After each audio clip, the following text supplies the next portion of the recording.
Strap in. Where we left off, Uhtred has just witnessed the Northumbrian army get destroyed. His father was killed, wannabe King Aelle was killed, but King Osbert was not so lucky. He was captured by the Danes after the battle and paraded in front of the victorious Danes in the big hall of Etherwich. Then he was brutally killed, stabbed through the heart with a spear, only after he had his belly sliced open and his guts spill out. Young Uhtred has just witnessed all of this, and he sat down next to an old blonde man after almost getting pissed on by some victorious Danes. The old blind man turns out to be Raven, who is Ragnar the Elder's father. Raven is a great character in the series, someone I really enjoy on the page. He's witty, wise, and always has a great comeback. Like this, for example. Raven asks Uhtred, "Which king was killed?" Uhtred responds, "Osbert." "Did he die well?" "No." "Then he shouldn't have been a king." Raven is a former warrior and a former jarl, but now he's just a skald, a scope, a seer, someone who makes words into something more. He's blind, and since he's blind, Raven jokes that he's twice as good a storyteller as Odin, the god who's only lost one eye. Next, we're introduced to Ivar and Ubba, the two brothers who are leading the Dane army in Northumbria. Ubba is a short man who looks like a barrel with a beard, and Ivar is so skinny that he is called Ivar the Boneless because he's so thin that you could press his feet together and shoot him from a bowstring. Raven, once again with a witty comment. If you're keeping count, we're about to meet the second king in the series from Northumbria. This new king is called Egbert, and he's nothing more than a puppet for the Danes. Raven gives Uhtred some great advice this night. The first thing he tells Uhtred, he sends a 10-year-old boy up, and he tells him to swear loyalty to the new king. Uhtred doesn't really understand what he's doing, but he has no idea how those events will shape his life coming up. The second piece of advice Raven gives to young Uhtred, he tells Uhtred, Uhtred says Ubba is frightening, and Raven agrees, telling Uhtred that Ubba is indeed frightening. And he also says, "If I give you one piece of advice, young Uhtred, it is to never, never to fight Ubba. Even Ragnar would fear to do that, and my son fears little." Sage advice from Raven. We'll see if Uhtred takes heed to it. Now, sometime after the victory feast, Uhtred is stripped of his fine clothes and given a flea-ridden rag. I see this as the last vestiges of Uhtred's old life. Off with the old, on with the new, if you will. The Danes put Uhtred to work cooking, cleaning, and working on their ships. And speaking of ships, the Danes now have just brought in more ships to Etherwich, which means they brought their families to the city. Ragnar's family arrives on one of those ships. Ragnar's wife Sigrid and his daughter Tudor arrive, plus Gunrun, Raven's wife, and Rourke, Ragnar's son. Gunrun and Rourke don't make an appearance in the show, but they're pretty important characters. Certainly Rourke is. And Rourke is the younger son of Ragnar. He's a year younger than Uhtred, and the two boys instantly start fighting as soon as they see each other. Uhtred, the older, bigger boy, wins the fight, but Ragnar grabs them, smashes their heads together, and tells them that they should be friends. And it works. Ragnar's oldest son, also named Ragnar, is in Ireland right now, serving on Ubba's lands. In the books, since words cost less than the time on screen, Bernard Cornwell is able to give us more information about Uhtred's childhood with the Danes. In the show, he gets thrown in the water and comes out a man. But on the page, Uhtred meets his first enemy named Sven Kjartansson. Sven is the son of Kjartan, one of Ragnar's shipmasters. And Uhtred and Sven fight constantly in between Uhtred doing his chores. There's also another shipmaster named Egil who doesn't appear in the show, but he becomes important later on in the books for Uhtred. But Uhtred says he's rarely unhappy during his time with the Danes that summer. During this time, he learns about Danish life, their language, their customs, their religion, which he finds interesting and more enjoyable than his former religion, Christianity. Ragnar sees Uhtred has a crude iron hammer around his neck, and he says, "We'll make a Dane out of you yet," something Uhtred enjoys very much. Now, during this time, Uncle Elfrich and Father Bjarke arrive in Etherwich, and Ragnar grabs Uhtred, gets him changed into proper clothes for a nobleman's son, and they go to a meeting with Ivar, the puppet king Egbert, and Raven. They're all meeting to discuss Elfrich's loyalty and Uhtred's fate. The Danes force Elfrich to submit to Egbert because earlier in the dining hall, Uhtred submits to the king.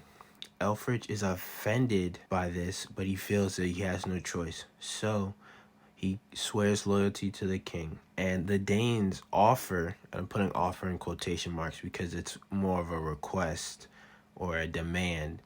They offer to give Elfrich 30 Danes to help garrison Bebbanburg. And obviously this is a bad idea. You don't want your enemy within inside your walls. So Elfrich cleverly and slyly rejects the offer, saying, "With my lineage, you will have no need of Danes in Bebbanburg," which is pretty good material from Uncle Elfrich, if I must say so myself. The Danes offer Uhtred for sale according to Ivar, but to Raven, Uhtred is for ransom for 300 pieces of silver, and Elfrich only offers up 50 pieces. Not a lot for your favorite nephew, your only nephew, I might add.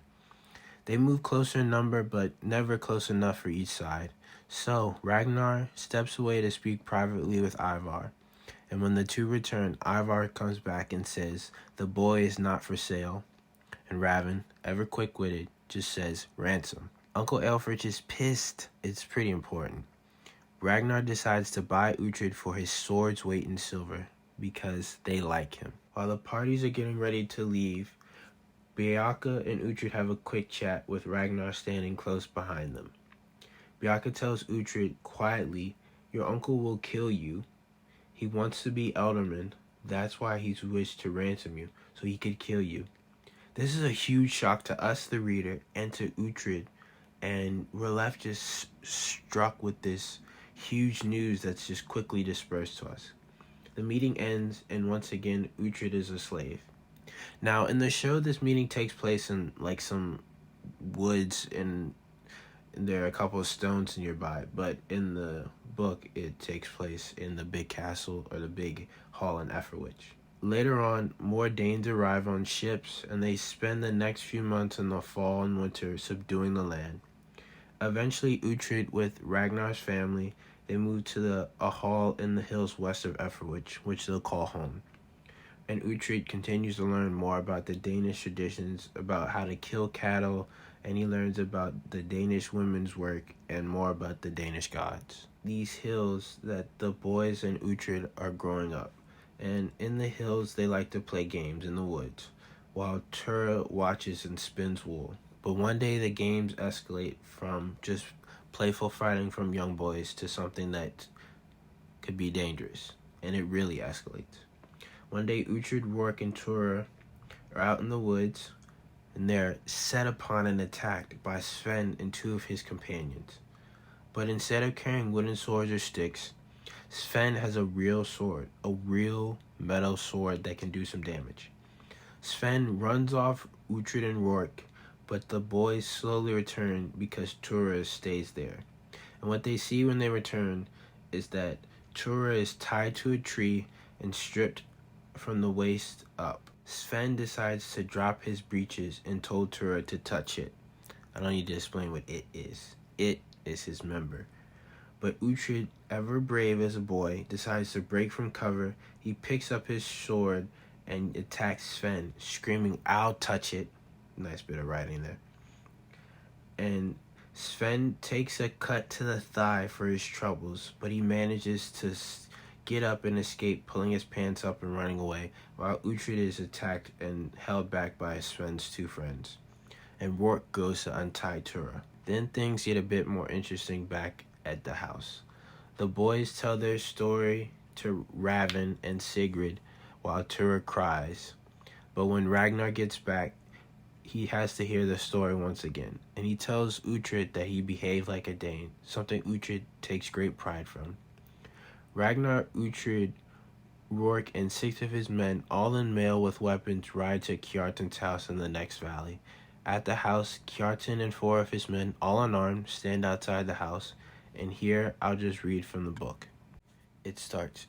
Kjartan the shipmaster was a big man, taller than Ragnar, with a flat, wide face like his son's and small, suspicious eyes, and a huge beard. He glanced at the hazel branches and must have recognized their meaning, for he instinctively touched the hammer charm hanging on a silver chain about his neck. Ragnar curbed his horse, and in a gesture that shows his utter contempt, he tossed down the sword that I had carried back from the clearing where Sven had tied Tura. By rights, the sword belonged to Ragnar now, and it was a valuable weapon with silver wire wrapped around its hilt. But he tossed the blade at Kjartan's feet as though it were nothing more than a hay knife. Your son left that on my land, and I would have words with him. My son is a good boy, Kjartan said stoutly, and in time he will serve at your oars and fight in your shield wall. He has offended me. He meant no harm, Lord. He has offended me, Ragnar repeated harshly. He looked on my daughter's nakedness and showed her his own. And he was punished for it, Kjartan said, giving me a malevolent glance. Blood was shed. Ragnar made an abrupt gesture, and the hazel branches were dropped to the ground.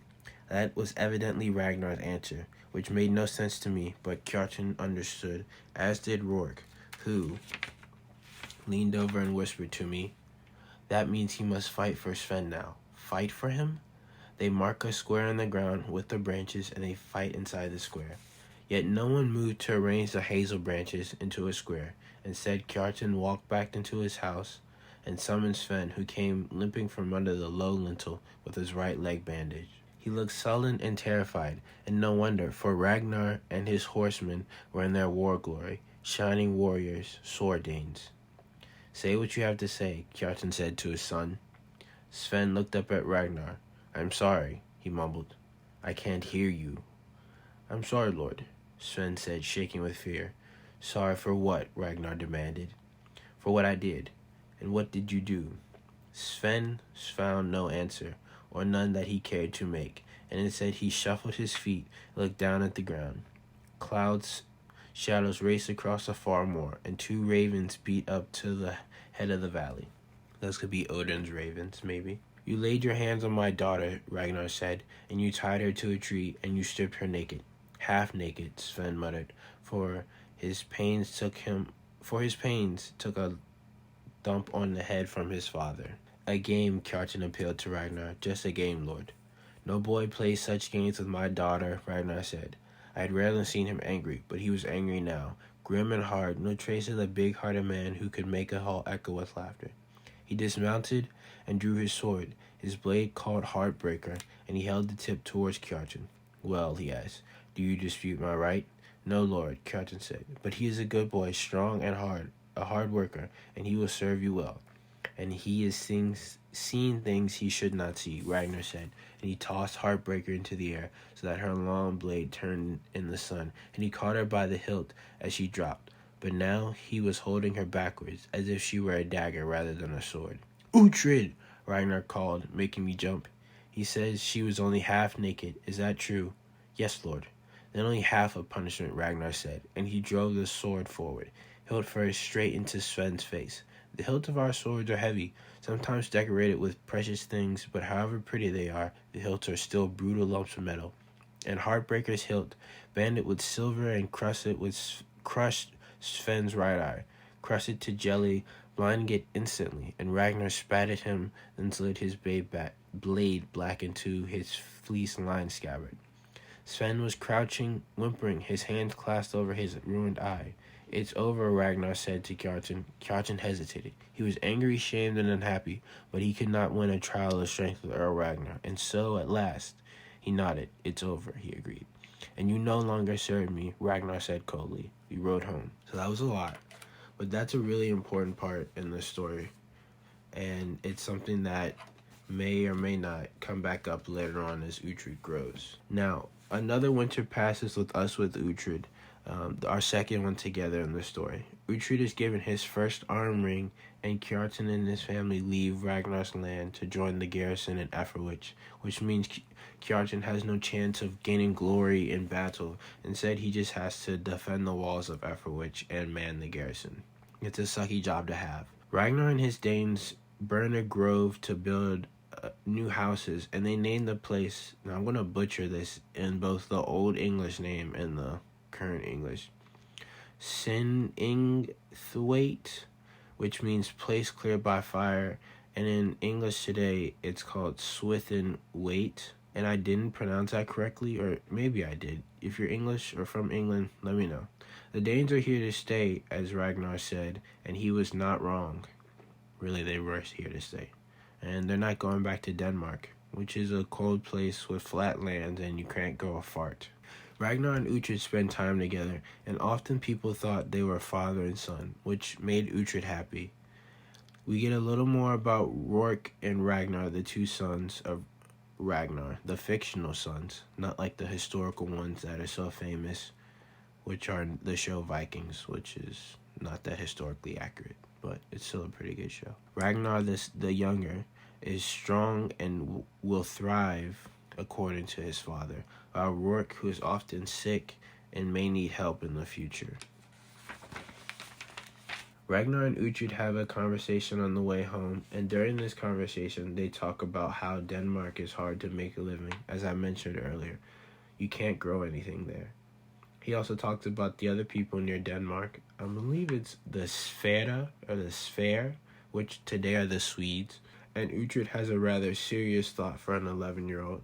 He thinks to himself, I had learned to hide my soul, or perhaps I was confused. Northumbrian or Dane, which was I? What did I want to be?